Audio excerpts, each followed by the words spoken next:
rekan-rekan asati yang dimuliakan Allah Subhanahu wa Ta'ala. Alhamdulillah, hari ini seperti biasa kita bisa berkumpul kembali pada kajian rutin dan kajian rutin yang tentu saja sebagai harapan kita mudah-mudahan setiap kumpulan kita ini tidak lepas dari rahmat dan maghfirah Allah Subhanahu wa Ta'ala. Amin ya rabbal. Sebagaimana pertemuan Selasa kemarin yang alhamdulillah sudah dikaji membahas tuntas tentang hadis dijelaskan nomor 16 ya, yaitu tentang seorang anak gunung yang kencing di masjid. Alhamdulillah sebagai haji berbagai ahli dari sanad maupun mata. Dan insya Allah hari ini kita akan membahas hadis selanjutnya. Itu hadis tentang bangkai dan darah. Ini sesuai dengan urutan. Hadis yang ke-15 yang saya bacakan dulu. Amir bin Umar Rasulullah sallallahu alaihi wasallam ila sana maitatani wa damani amal maitatani wa jarodi wa hur wa amadamai fatiharu wa kabir akhrajahu Ahmad wa Ibnu Majah wa fihi dha'fun. Artinya dari Ibnu Umar yang berkata, telah bersabda Rasulullah SAW, telah dihalalkan untuk kita dua bangkai dan dua darah. Adapun dua bangkai itu ialah belalang dan ikan, dan adapun dua darah itu ialah hati dan jantung. Hadis ini didahului ada dikeluarkan oleh Imam Ahmad dan Ibnu Majah dan padanya ada kelemahan. Lalu mulai dari biasanya Ibnu Hajar itu suka membuat pernyataan wasohahu Ibnu Ahmad Ibnu Zaimah.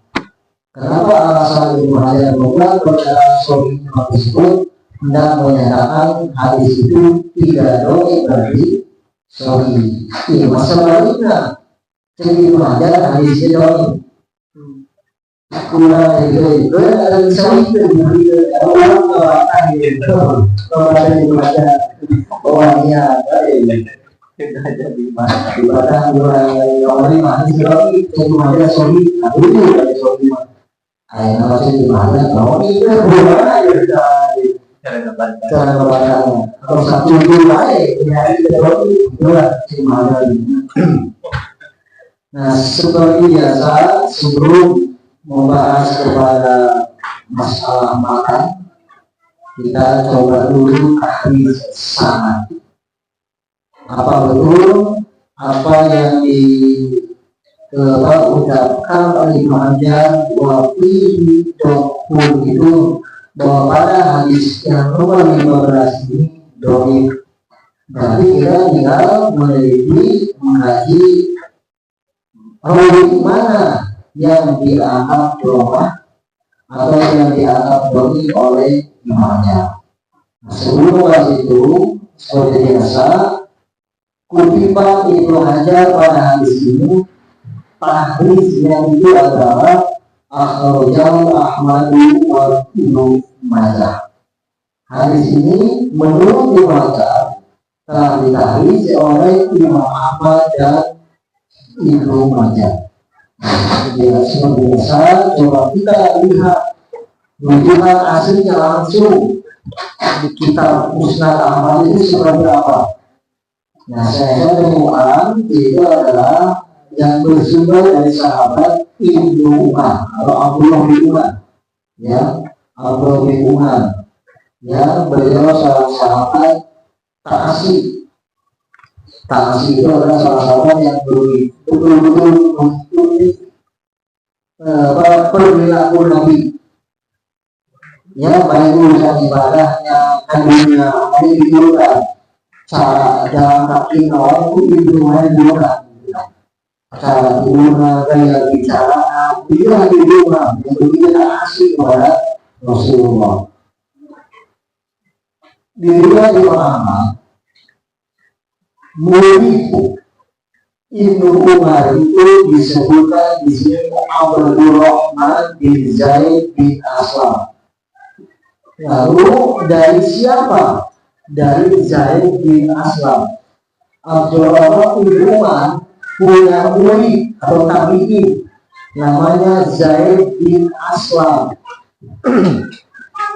Lalu Zaid bin Aslam punya murid anaknya yang bernama Abdurrahman bin Zaid bin Aslam. Jadi Ibnu Umar punya murid itu Zaid bin Aslam, tapi lalu Zaid bin Aslam punya murid dari anaknya yang bernama Abdurrahman bin Zaid bin Aslam. Nah, ini baru menyebutkan rawi, belum menjelaskan dari mana kedua depannya. Itu dari Ahmad yang isinya hampir sama, ukilat lana maitatani wadamani fa'amal maitatani fa'ahudu wajaroru fa'amadamani fa'ahabidu wa'tihar. Itu sama ya. Lalu bagaimana diriwayat Imam Ahmad, Imam Ibnu Majah? Di Ibnu Majah rawinya atau sahabatnya sama Ibnu Umar, muridnya yaitu an abihi, dari bapaknya. Ibnu Umar atau jadi punya Abdullah bin Umar punya murid tabi'in namanya abihi, disebut di Ibnu Majah. Kalau kita ingin mengenal abihi berarti harus juga dijelaskan oleh anaknya. Berarti abihi sah anaknya. Apakah anaknya dijelaskan? Tidak. Nah, di sini dijelaskan yaitu sama Abdurrahman bin Zaid bin Aslam. Jadi yang sama tadi yang diriwayatkan Imam Ahmad. Oh, ternyata Abdurrahman bin Zaid bin Aslam an abihi. Berarti abihi di sini maksudnya Zaid bin Aslam, sama dengan riwayat Imam Ahmad. Kalau Imam Ahmad disebutkan an Zaid bin Aslam an Ibnu Umar.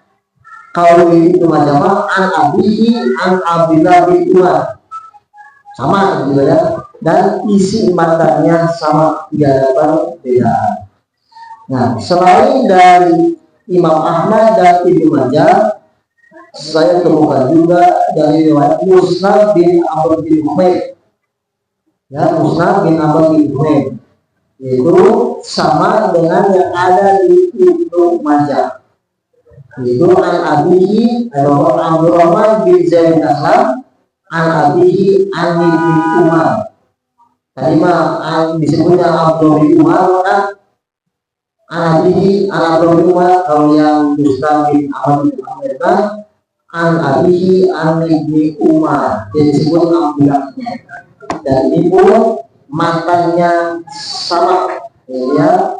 Nah, yang terakhir yang saya temukan di kitab yaitu As-Sunanul Kubra lil Baihaqi, Imam Al-Baihaqi.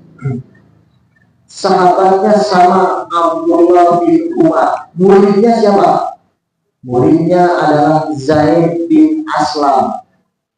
Zaid bin Aslam. Muridnya Zaid bin Aslam siapa? Ternyata di riwayat Al-Imam disebutnya Sulaiman bin Bilal. Bukan anaknya, tapi Sulaiman bin Bilal. Nah, ini riwayat Al-Baihaqi. Namun saya temukan masih ada riwayat-riwayat yang lain yang memuat hadis tentang yang nomor 15 ini. Itu dari segi sanad. Lalu keterangan dari pernyataan kedua Ibnu Hajar, ada yang menjelaskan bahwa kenapa Ibnu Hajar menyatakan wafihi dhafun, pada hadis itu ada kelemahan. Di dalam sanadnya terdapat kelemahan. Kita sedang takrij hadis seperti itu. Riwayat Imam Ahmad, riwayat Ibnu Majah, dan yang dianggap kedoliman ini yaitu hadis yang secara marfu. Berarti kan yang sampai kepada Nabi itu hadis marfu. Yang betul-betul dari Nabi. Nanti kan dari sahabat disebutnya hadis marfu. Dari tabi'in hadis marfu, gitu kan? Nah, disebut yang doib ini hadis secara marfu, ternyata menurut Ibnu Hajar sanadnya doib.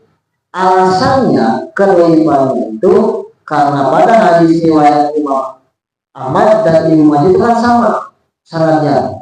Ada rawi meriwayatkan dari jalur meriwayatkan Abdurrahman bin Zaid bin Aslam dari Zaid bin Aslam. Jadi Abdurrahman bin Zaid bin Aslam menerima dari ayahnya yang bernama Zaid bin Aslam.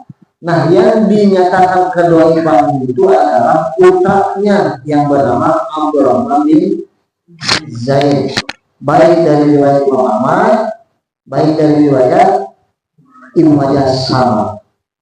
Nah, hal ini ternyata diperkuat dengan keterangan dari Imam Ahmad sendiri, di mana Imam Ahmad ada disebut Abdullah bin Ahmad bin Hanbal, ada namanya Ahmad bin Hanbal, beda. Ayah dan anak, ayah Abdullah bin Ahmad bin Hanbal diriwayatkan ayah langsung di Ahmad bin Hanbal. Memang lebih terkenal Ahmad bin Hanbal. Dan ini harus di Asyuri ayah bin Ahmad atau bin Hanbal. Berarti Ahmad bin Hanbal. Biasanya kalau putra Ahmad disebut lebih lengkap Abdullah bin Ahmad bin Hanbal. Makanya keterangan ini seorang anaknya yang bernama Abdullah bin Ahmad bin Hanbal pernah bertanya kepada ayahnya, berarti Ahmad bin Hanbal, mengenai rawi yang bernama Abdurrahman bin Zaid ini. Nah, Ahmad bin Hanbal menjelaskan dan sampai menyatakan sami'tu abi mudha'ifu Abdurrahman. Aku mendengar ayahku mendoibkan rawi yang bernama Abdurrahman. Rawa hadis al-Mukarram, Abdurrahman bin Zaid ini meriwayatkan hadis yang bukan. Malah dijelaskan hadis yang mana uhilat lana mainatan wadaman. Tak hadis itu deh, hadis itu kata Ahmad bin Hanbal karena ada rawi yang bernama Abdurrahman bin Zaid, yaitu kedoibannya adalah munkarul hadis. Ya, ada mendoi pelajaran deh. Wah, tolong kan pembiakan ya dijelaskan doi, kan? Nah, selain Imam Ahmad juga meriwayatkan ada keterangan dari imam yang lain yang sama menyatakan perawi ini lemah. Selain Imam Ahmad didukung juga oleh Imam Ahmad ini, Imam An-Nasai, Abu Zur'ah dan yang lainnya. Ini sedang menyatakan kedoliban seorang rawi yang bernama Abdurrahman bin Zaid. Jadi belum tentu terfokus kepada hadisnya, baru menyatakan kecatatan seorang rawi. Nah, kalau dalam satu hadis ada kecatatan satu orang rawi, maka bisa jadi dia dhaif, bisa jadi sahih.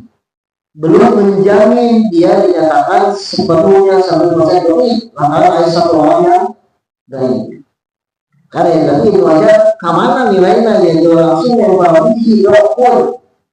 Pada hadis itu ada kedoliban. Nah, sepintas berarti hadis yang nomor 12 dhaif, tidak boleh diamalkan. Karena mendapat keterangan kan di sini disebut oleh kata Ibnu Hajar nih. Makanya Ibnu Hajar lihat akhrajahu Ahmad dan Ibnu Majah.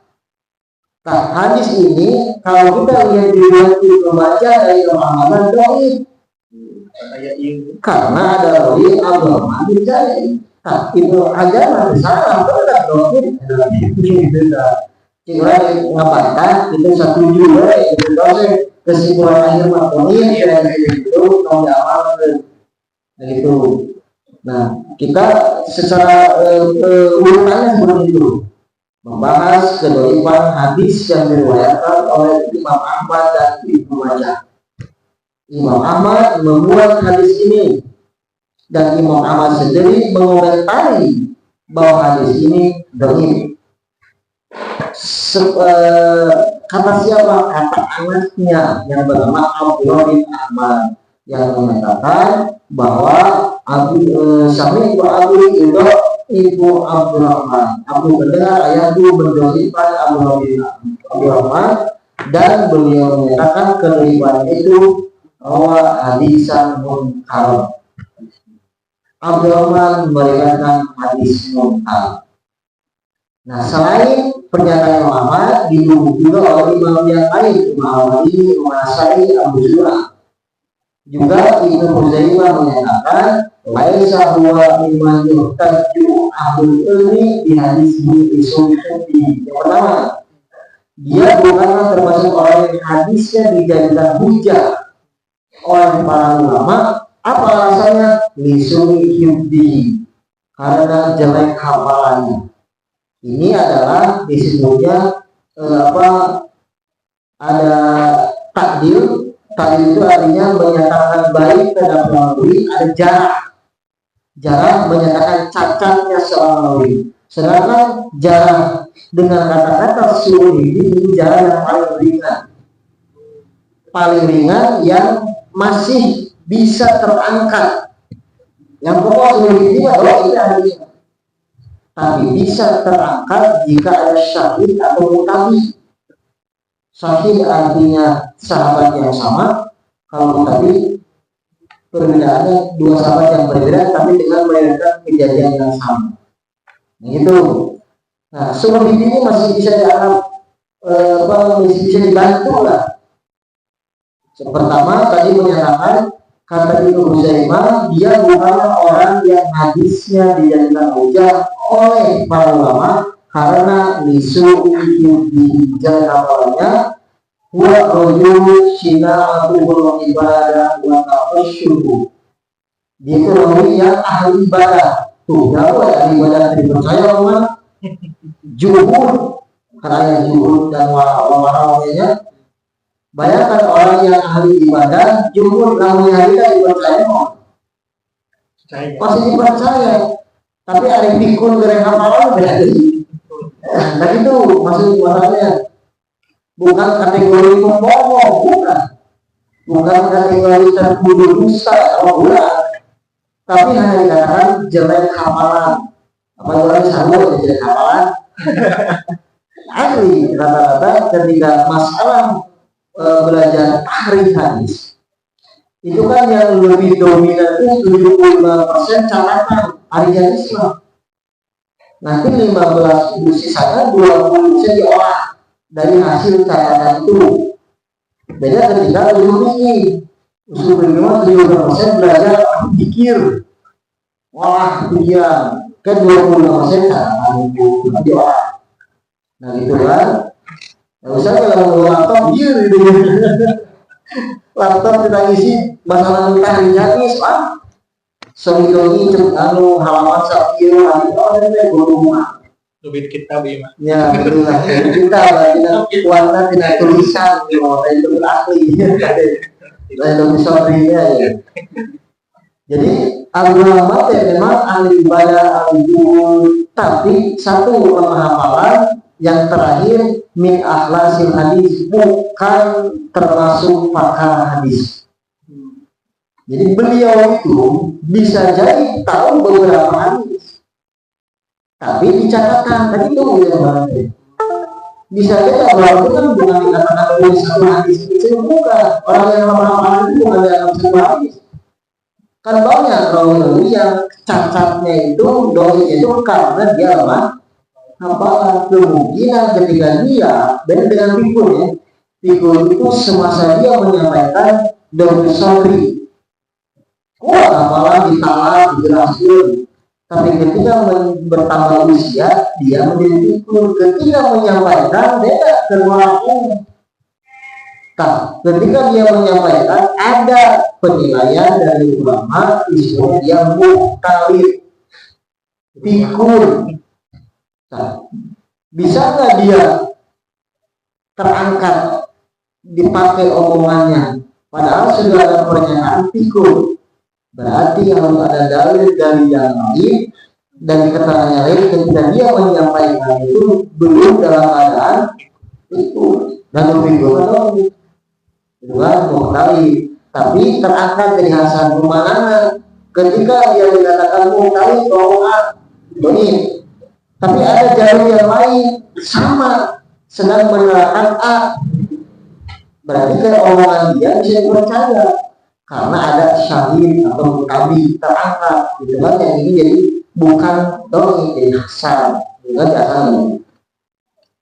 Nah itu yang katakan katanya jelek hafalan gitu ya, dan tapi disebutkan ahli ibadah juhud tapi bukan termasuk pakar hadis. Nah keterangan lainnya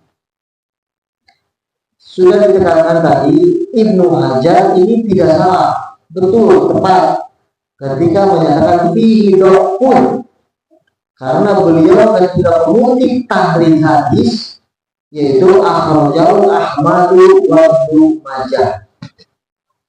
Berarti hadis yang dimuat di dalam kitab Imam Ahmad dan Ibnu Majah betul hadisnya dhaif.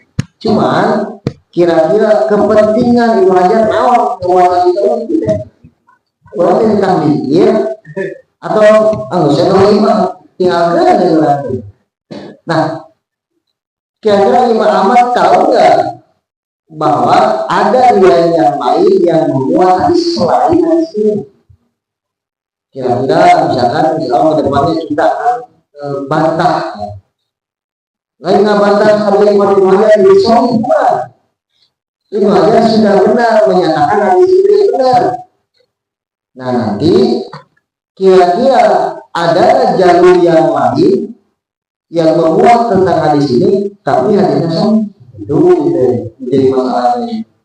Nah makanya saya tadi katakan di awal, selain dari yang dua Imam Ahmad dan Ibnu Majah, ada hadis yang lain yang tadi disebutkan, yaitu ada Musnad bin Ahmad, yang terakhir ada As-Sunan Kubra Al-Baihaqi. Nah As-Sunan Kubra Al-Baihaqi ini yang saya perlu bacakan, yang isinya sama mengenai tentang dua bangkai dan dua darah, tetapi tadi saya sebutkan bahwa Zaid bin Aslam muridnya Ibnu Umar, anaknya tadi Abdurrahman bin Zaid. Ada lagi muridnya itu bukan anaknya Sulaiman bin Bilal, itu yang satu dari riwayat Al-Baihaqi. Nah, padahal catatan tadi kedoifan hadis riwayat Ahmad dan Ibnu Majah apa? Seorang rawi yang bernama Abdurrahman anaknya. Tapi saya lihat di riwayat Al-Baihaqi tidak ada anaknya yang meriwayatkan ini, tapi dari Sulaiman bin Bilal. Nah, tinggal cari kenapa? Karena riwayat Ahmad dan Ibnu Majah yang dong itu cuma satu-satunya yang bernama Abdurrahman. Selain itu semuanya psikolog yang percaya. Misalkan ini Abdurrahman bin Zaid bin Aslam, gurunya ayahnya bernama Zaid bin Aslam. Nah, Abdurrahman bin Zaid bin Aslam punya murid juga namanya Suraid. Suraid punya murid namanya Imam Ahmad sebagai murid. Suraid Sohi. Lalu di riwayat Ibnu Majah, Abdurrahman bin Zaid juga punya murid namanya Abu Mus'ab. Abu Mus'ab punya murid namanya Ibnu Majah sebagai murid. Jadi Arita. Setelah diteliti Suraid Sohi, Mus'ab juga Sohi. Imam Ahmad Ibnu Majah Sohi lagi. Dan terus Suraid hanya sebagai pengumpul kolektif hadis. Jika Bukhari atau menerima hadis di mana kumpul dan kumpul. Kalau lama kalau sebenarnya tahu. Tapi iya, hadis ini teliti, siapa yang sebagai pengumpul? Itu nggak saya nerima di ulangmu, tak ulangmu, dan saya hanya sebagai Bukhari pencatat hadis itu, dari Bukhari Ibnu Hajar atau ya itu. Kalau lamun Ibnu Hajar doib, wah kita berusaha kita doib beneran itu, lamun jadi rawi, kan bukan disebut rawi. Jadi Ibnu Hajar dinyatakan rawi, wah kita sebenarnya doib ada yang begitu ada hanya sebagai rawi. Nah, di kata Al-Baihaqi, ada kata-kata lagi, hada isnadu sahihu atau hada isnadu sahihu. Kata Al-Baihaqi, sanad ini sahih. Itu kenapa isnad? Atau jadi musnad bahasa Arab. Isnad ini sahih bahwa di makna musnad bahasanya. Kenapa nanti ada bahasa hadis ini? Kata Al-Baihaqi sahih, seisnad sahih, tapi dari segi mana musnad. Apa yang musnad? Waqad rafa'ahu al-awwal Zaid an Abi. Dan hadis ini telah diangkat dimampukan dari anak-anak Zaid dari ayahnya. Maksudnya apa? Berarti ada selain anak dari Zaid bin Aslam itu bukan Abdurrahman saja. Ada anak-anak Zaid yang lain yang meriwayatkan hadis ini. Namun lewat Abdurrahman jelas doi. Nah, ternyata terangkat dari mabuk karena ada jalur periwayatan yang lain melalui anak-anak Zaid yang lain selain Abdurrahman bin Zaid. Siapa nama anak itu? Ini yang dipertanyakan, dan mana hadisnya buktinya bahwa hadis tentang ini diriwayatkan juga oleh dua anak Zaid yang lain, dua kalau tidak salah. Tadi baru Abdurrahman yang diriwayatkan oleh Imam Ahmad dan Ibnu Majah. Ini jelas dong ini.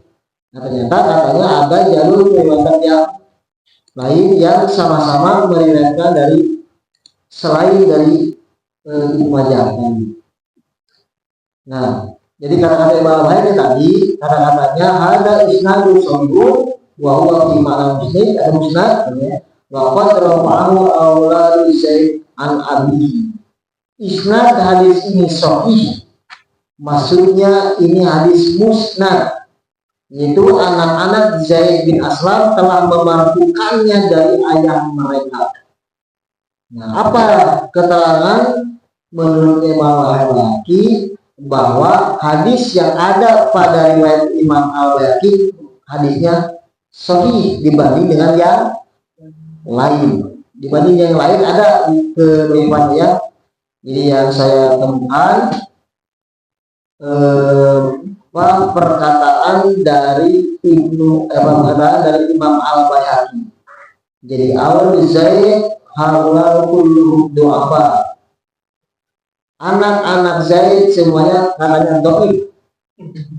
Yahya bin Ma'in telah mengkritik mereka, gitu kan? Namun Imam Ahmad dan Ali Al-Madini menilai sikot terhadap Abdullah bin Zaid. Hanya saja yang sahih dari hadis ini ada riwayat yang pertama. Nah tadi makanya anu dhaif itu mana? Abdurrahman, ari ayahna sahih. Makanya kalau ada hadis yang meriwayatkan satu dulu dari Abdurrahman anaknya jelas dhaif. Nah di riwayat Al-Baihaqi tadi sudah saya sebutkan, ternyata Zaid bin Aslam yaitu ayahnya bukan muridnya, itu bukan Abdurrahman tapi Sahibat Sulaiman bin Bilal. Ini Al-Baihaqi yang paling jauh jadi apa namanya tabaqat. Jadi guru-guru itu sangat Al-Baihaqi. Tadi kemarin Ibnu Umar ayahnya Zaid bin Aslam, muridnya itu aja sabar atau apa sih kan Nabi sabar benar sih itu aja kejauh tuh gimana ngomong kali tidak tahu Al-Bayno memang paling lama lah pembakonnya ya. Di sini ternyata Sulaiman bin Bilal dan Ar-Rabi bin Sulaiman, muridnya yaitu Al-Abbas, Abu Abbas Muhammad bin Yakub, terus sampai ke Imam lagi, semuanya ketika dimiliki sahih, tidak ada catatan sedikit pun, gitu ya. Nah, jadi sudah menyatakan bahwa memang katanya anak-anak Zaid bin Aslam itu dhaif, tetapi yang diriwayatkan Al-Baihaqi bahwa menilai Abdullah bin Zaid itu sikon. Nah kalau begitu hadis yang secara marfu kan riwayat nomor 15 qala Rasulullah ukhilan lana, ini kan hadis marfu gitu. Ya, qala Rasulullah berarti hadis marfu, berarti secara marfu hadis ini dhaif. Nah karena ada beberapa riwayat lain yang menguatkan hadis ini sehingga terangkat gitu kan, makanya sehingga terangkat menjadi sahih. Kalau di riwayat Al-Baihaqi yang sahih, kata-katanya apa? Zaid bin Aslam menerima dari Ibnu Umar. Qala uhilan lana maitatani. Itu perkataan siapa? Dari laki. Itu perkataan Ibnu Umar. Bukan qala Rasulullah uhilan lana. Kalau di riwayat Imam Ahmad dan Ibnu Majah, qala Rasulullah SAW uhilan lana.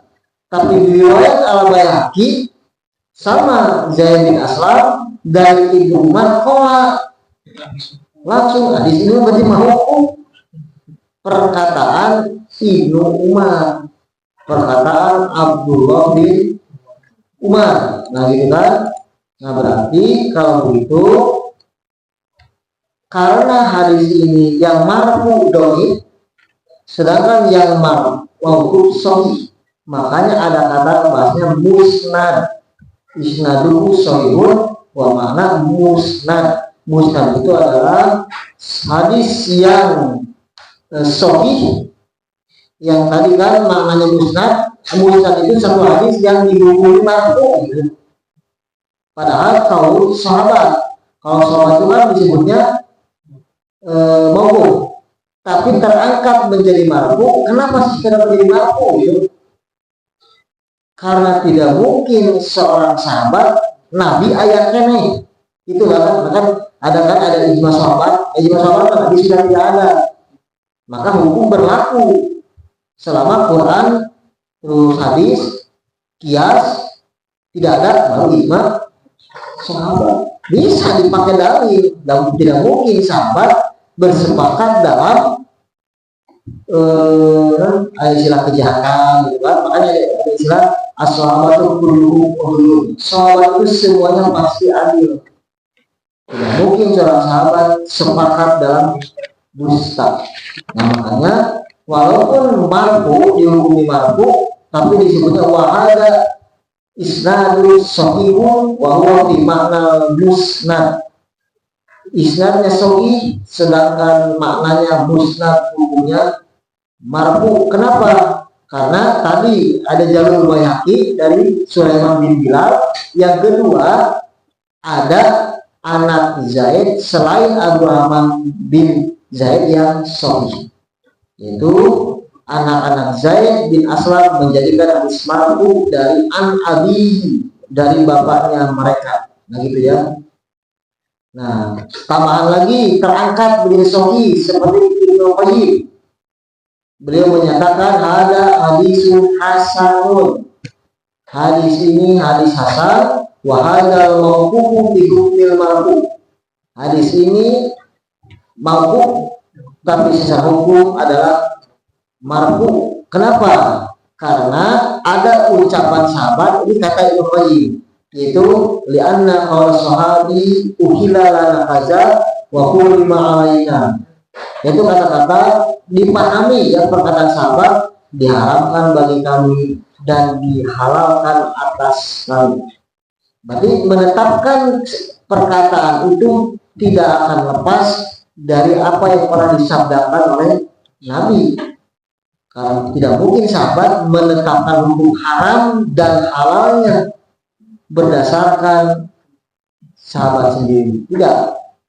Nah, walaupun tidak ditemukan tentang yang ini, kemungkinan ada yang sahihnya, walaupun itu ucapan Ibnu Umar, dihalalkan bagi kami 2 bangkai dan 2 darah. Tadi ucapan Nabi nya sebenarnya ngan lamun ngaruh itu ucapan Nabi nya langsung doi itu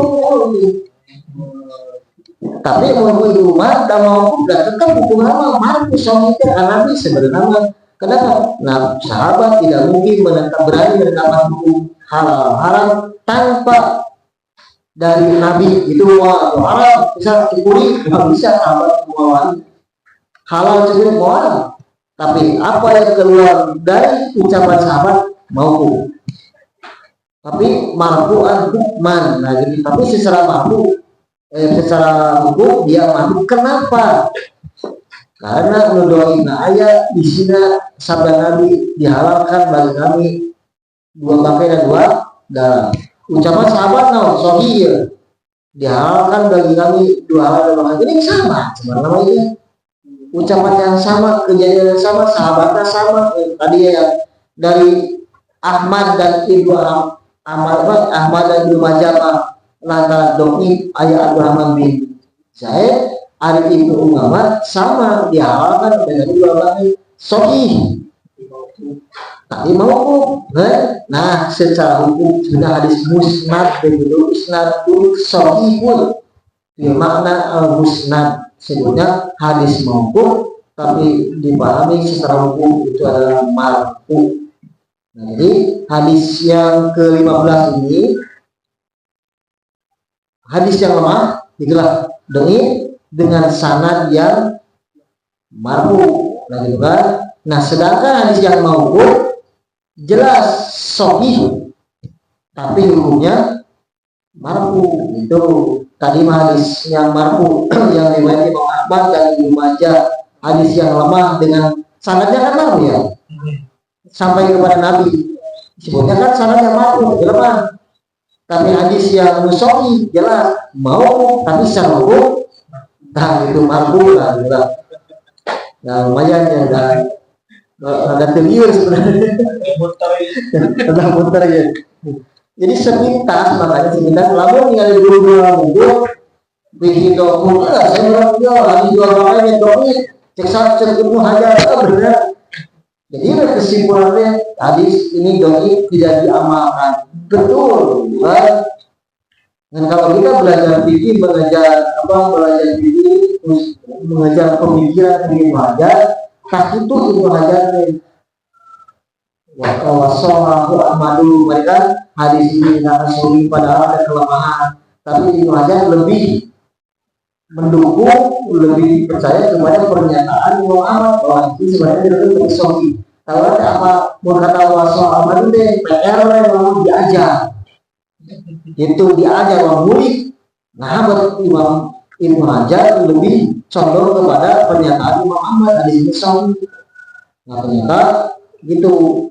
Kau akan memutuskan hadis lalu karena manggil hadis.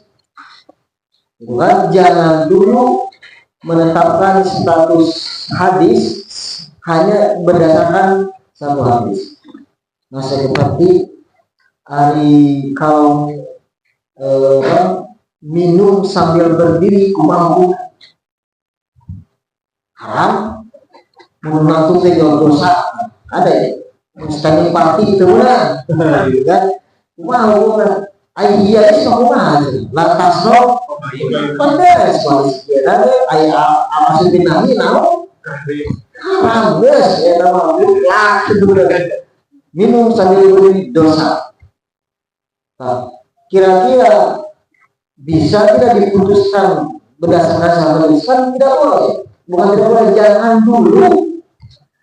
Maka hadis berkaitan dengan minum pasti banyak dia seperti kejadian waktu di gimana ya, di wukuf di awal itu kan tanggal berapa 9 bagi orang tidak haji nama tahu Saudara sama lupa.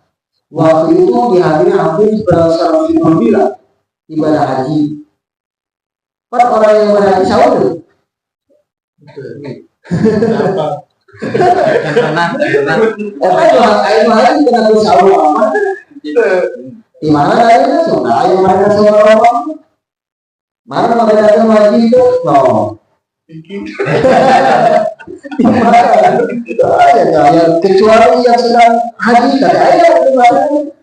Ayo sahur apa? Maksudnya di mana ya, kecuali bagi yang sedang haji, bagi haji tidak ada ayatnya kumpik lun perbuatan Nabi.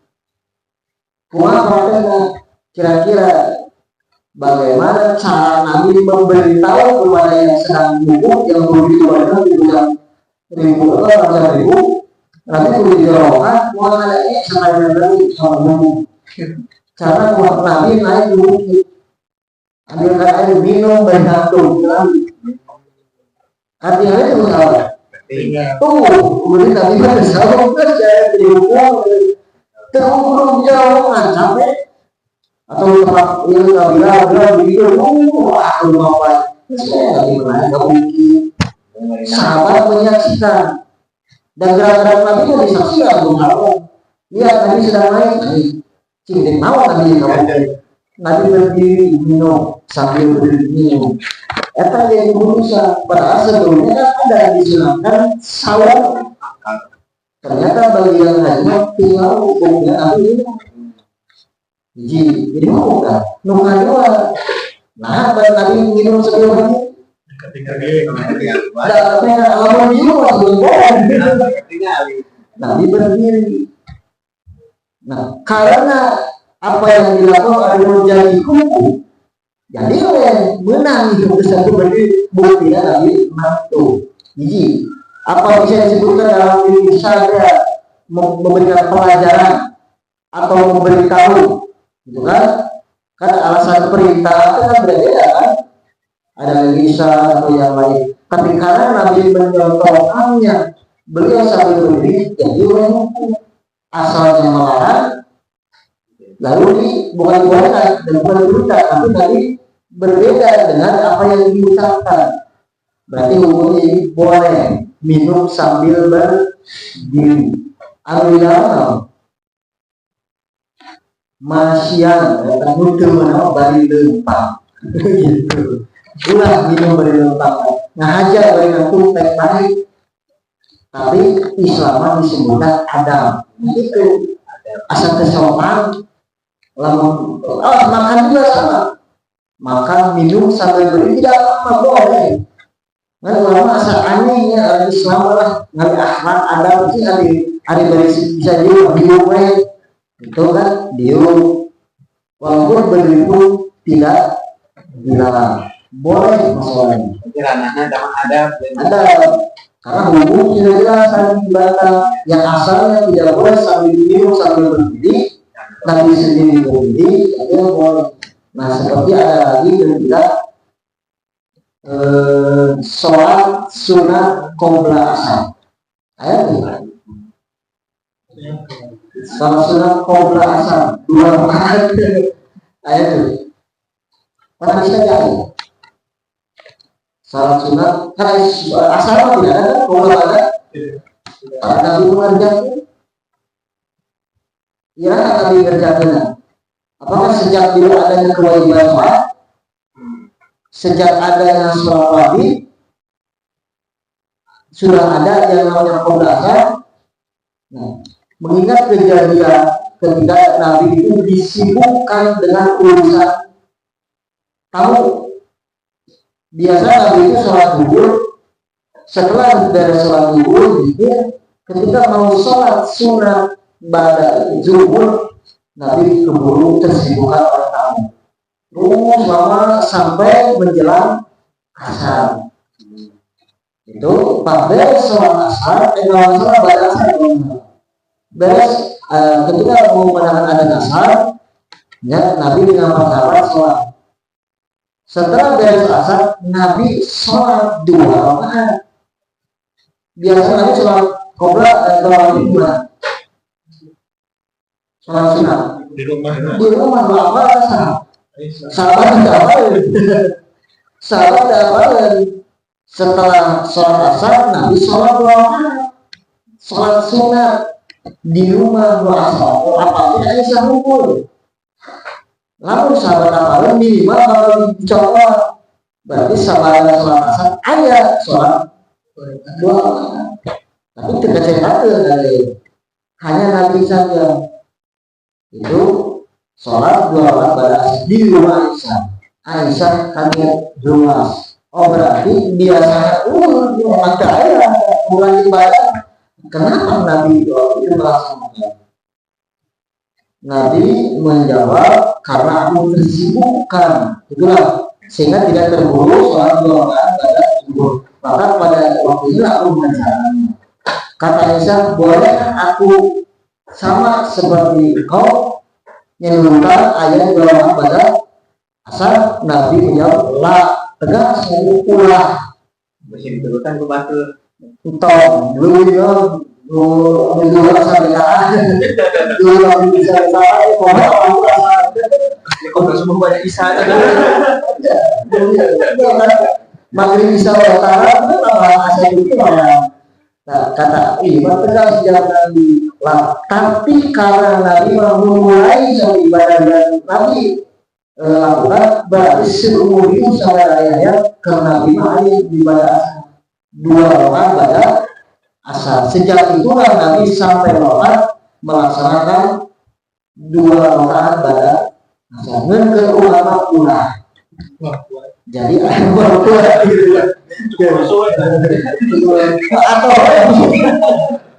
sementara saya ini ada ibadah khusus kepada Nabi seperti bisol, saum bisol. Terus saya tahajud karena Nabi wajib.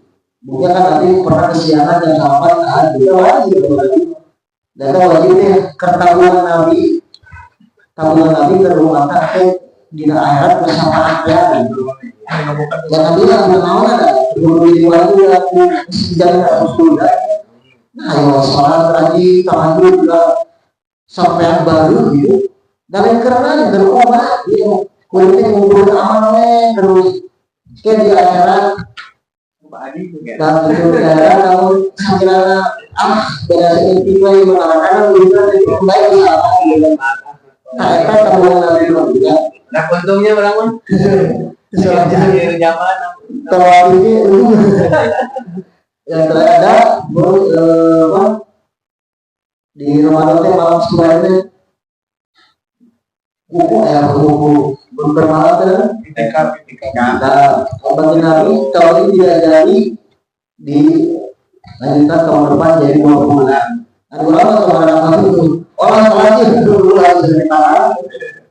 Nah, bagi Nabi itulah. Jadi ibadah yang Nabi asal tidak Nabi memulai maka jadi contoh. Ada yang boleh kalian seperti ini kan jadi boleh. Kecuali nanti ada seperti qobla pada asal orang Nabi tegas langsung menjawab Aisyah Rasul bolehkah aku juga menurunkan lah tegas ulang karena utara jadi kita bantu ya. Nah ini secara tahri seperti itu. Nah sekarang secara sanad secara makan jadi sanad juga. Jadi riwayat Imam Ahmad dan Ibnu Majah kata Ibnu Hajar wasanatu dhaifun betul di dalam sanadnya ada keripan dan ada riwayat bahwa Abdurrahman bin Zaid. Tapi ada jalur yang lain yang hadis mauquf dari Ibnu Umar hadis selalu marfu. Karena pada disebut marfu karena sedang menjelaskan penetapan hukum sedang menjelaskan penetapan hukum halal dan haram. Muawiyah bersahabat dengan Nabi. Sedangkan ini kata-kata Ibnu Umar berarti hadis mauquf tapi selalu ini sampai kepada Nabi. Karena apa? Karena sahabat pernah menyatakan bahwa uhila lana hadza wa hurima alaina. Dihalalkan bagi kami ini Dia harapkan buat saya begini, dan sahabat Nabi gitu. Maksudnya apa? Kami para sahabat tidak berani menetapkan halal dan haram tanpa dari Nabi, gitu kan? Ya, kecuali nanti sesuatu yang berkaitan dengan makanan, karena ada ya makanan yang anggap saja makruh, seperti contoh kasus sahabat kan biawak yang para sahabat makan. Nabi pernah bersabda kan, tidak dihalalkan makanan yang bertaring dan berkumpul aja. Tapi dia memberi syarat. Ini catatan ya. Kira-kira nanti tawaran biawak dimakan loh. Bertolak belakang dengan sabdanya. Tapi secara fikih perbuatan dilakukan oleh sahabat. Nah, dari cara jadi larangan itu larangan naon lain menunjukkan kepada haram. Kalau begitu walaupun alasan tadi berarti haram. Bila sahabat memakan binatang buas yang bertaring berhubungan dia berarti sesuatu yang makruh. Makruh itu artinya sesuatu yang dibenci, yang tidak disukai. Nah gitu. Beda ketika urusan ketika madu Nabi sendiri ya, dia sama rata hari kali kau di jalan apa di semua baru masalah hari Anissa baru cemburu itu kalimat yang tahu maka Allah mengatakan kalau itu aku tidak akan minum dari madu, seolah dinyatakan menjadi haram bagi. Makanya turun adalah Tuhan dibuka Allah lagi, jangan aku mengharamkan sesuatu yang telah Allah haramkan. Terkurung kan? Apa jadi contoh ulama kan nanti kamu salah gitu. Bukan salah dalam artian jadi dosa Allah, tapi bukan salah jadi dosa. Nah, kesalahan apa? Nabi yang berbuat jadi dosa. Mau aja. Sejak Abbas awal-awal Nabi berbuka masa yang waktu orang yang muda, orang yang sudah jelas ingin menerima pengajaran, hari Nabi pembesar pemikiran Nabi pembesar mau sempurna, gampang mau datang seorang yang yakin yang muda. Pengaruh. Masalah itu awal salah bukan dosa itu nilai itu cara tegur langsung kesalahan detik Nabi malah Nabi kesalahan besar itu. Oke, walaupun apa yang dilakukan Nabi kalau menurut Allah salah, walaupun kesalahannya kecil, menjadi uswatun hasanah. Jadi contoh orang itu, jadi orang itu jadi contoh. Dan orang dakwah kadang pilihan yang orang beli advokat. Dari pokoknya bulan miskin kan, kita daripada kayak gitu, tahu itu iman semua, hanya membersihkan diri, mereka pelajaran, nyawanya, buktinya aja lah. Ketika jadi pengaji, dia akan ulama, dia khusus, jadi dia akan wali ada subuh, dan bila ada awal.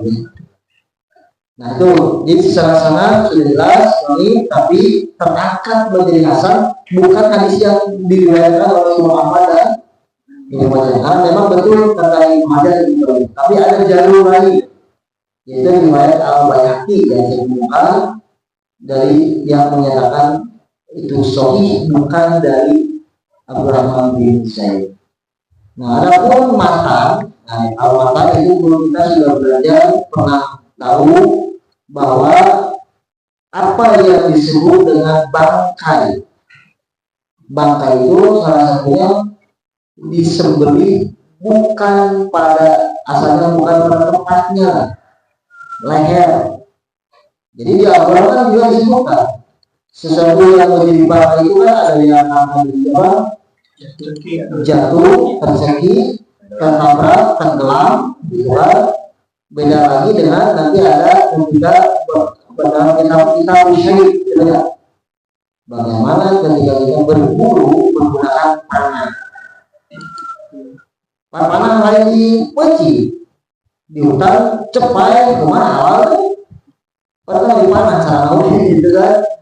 Ada dengan menggunakan anjing berburu, mana ya?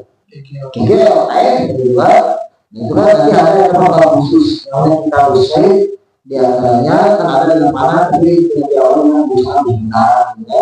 Mensolid berarti ada anjing yang dilatih, bukan anjing dia yang apapun, anjing sesat, haram, ya sama haram, beda mandi juga kayak sesat mengeluarkan anjing berburu, tapi bukan hasil dari anjing berburu, anjing dia pertama haram, gitu, karena anjing berburu akan mengerti, ketika dipanah dia tahu dari dulunya perbedaan, ya kan, yang perlu dilatih, gitu. Gitu. Nah di sini disebut hadis yang kedua itu dua bangkai itu disebutnya belalang dan ikan. Nah kita sudah tahu ikan kan sebagaimana di awal aku itu halal suci adanya halal bangkai jelas. Mau ikan mau di darat mau di laut segala asalkan dia ikan maka halal bagainya. Yang kedua ikan belalang, di sini sebutnya dalam bahasa Arabnya al-kabut, yaitu belalang. Belalang itu kan sejenis, sebenarnya lihat sejenis ya bukan belalang, mau jadi simet Belalang cuma contohan misalnya, nah cunguk lah gitu dari mana, nah sejenis itu disebutnya termasuk halal. Cunguk dan berkilau gitu, maka sejenis itu sejenis belalang termasuk yang bangga. Jadi walaupun kita menemukan dalam keadaan mati, maka hukumnya halal. Jadi misalnya dari amun belalang simet atau amun yang dipencit cuma sana mana belum naik gitu kan, maka tapi kata tadi ketika mati dia dipakai karena secara hukum satu ibu itu bukan disembelih caranya, tapi karena dia mati bukan cara sembelih hukumnya bangkai, tapi bangkai ini mah halal, itu tetap bangkai mah halal. Belalang itulah dari kecoa kemudian lainnya yang sejenis dari itu. Kalau ikan sudah kembali kepada dari yang pokok di awal tadi bahwa ikan air laut itu atau air itu hukumnya halal. Dan yang dari wadamani itu disebutnya dua darah. Jadi Nabi tahu disebutnya Al-Tihal wal-Qabil, Al-Qabil wal-Tihal. Nabi tahu jantung, limpa, sejenis itu liver, ya liver itu ya. Hati itu adalah terbuat dari darah. Terbuat dari darah. Beda ada ususnya bukan. Kan ayat usus, ayat bawah, usus. Ayat halal atau halal deh. Nah, itu kan bukan bagian dari darah. Yang bagian dari tidak darah jantung, nanti liver, itu bagian darah yang dibentuk menggumpal itu sebenarnya darah awalnya, tapi awalnya dibentuk jadi jantung dibentuk, jadi terus ada lagi hati bayar sama jenis gitu itu halal. Dan itu pun dua darah yang di dihalalkan. Kenapa? Karena merujuk kepada dalil bahwa hurimat al-umur kata wadama walamal khinzir, diharamkan bagi kamu darah asalnya al-umum ya, hamil mutlak al-umumnya intinya berarti tidak itu perlu ada takjib pengkhususan. Ternyata ada dalil yang mengkhususkan dari yang umum ini. Nah, itu kan sini ayat Al-Quran umum.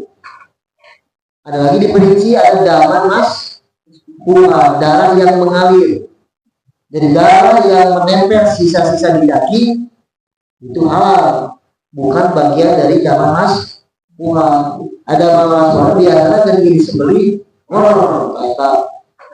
lalu itu yang diharamkan. Kalau dulu nggak tahu sekarang ya, dulu sama masa manusia soalnya itu harus jangan namanya. Nah, tapi dulu kan kurang ke awas, ya kurang ke awas itu ini di hati, asal mah belum seger ya, sudah itu dibuat kan kecepatan lupa salewat sudah api ya. Jadi minta awas lah dijual api padahal harus ada dua kan, cuma ngambil. Nah itu kan haram sebenarnya. Disebut marus dalam masukan negara yang lain itu tidak boleh dimakan, tidak boleh dikonsumsi. Nah tapi nggak tahu sekarang saya sudah lama tidak menemukan namanya marus yang dikumpulkan, dijemur, nanti lama-lama warna berubah coklat, diisi api salewat haram ya. Itu secara matang berarti di sini sudah jelas tadi kan sobi. Berarti selama kita menemukan bangkai ikan, belalang atau yang sejenis belalang terus darah, bukan diartikan bagian dari bangkai ya. Kalau raya doang kagelan main acok atina juga halal. Kan dua halal tadi lain ya. Itu ada bisa lima dua bangkai belalang dan ikan, sekarang dua darah dan asal menurut aturan haram. Lain arti jadi bangkai jadi halal. Gitu kan kita menemukan bangkai di jalan, misalkan ada kambing dari gelas main, katakan halal sudah keluar. Dari awal. Gitu kan jantungnya ini mah halal. Beda lima dua bangkai dan dua darah. Darah yang halal itu adalah darah yang bukan daman masfuhan, tapi jantung dan hati atau liver sejenis itu. Adapun seperti usus, kandung jeroan, kamu lain darah itu bebas. Jeroan kandung tidak ada. Nah itulah untuk hari ini hadis yang ke nomor 15. Karena intinya karena kita saya yakin sudah tahu lah tentang hukum dua bangkai dan dua darah. Tapi mungkin dari segi tambahannya, dari segi takdir sangat. Yang awalnya kalau kita terfokus kepada mengenal saja kan yang ada itu dong. Tapi kan akhirnya orang pakai jadi tidak benar. Berlama yang karena pakai apa ulangnya diamalkan sahih dua darah benar, tapi berdasarkan di uang. Yang bulan sudah dijelaskan, ternyata ada istilah lain yang jalur yang lain yang terangkat itu harus selalu dari kuat, tapi secara umum itu harus mampu. Makanya dari situ Pak coba sampai bisa ada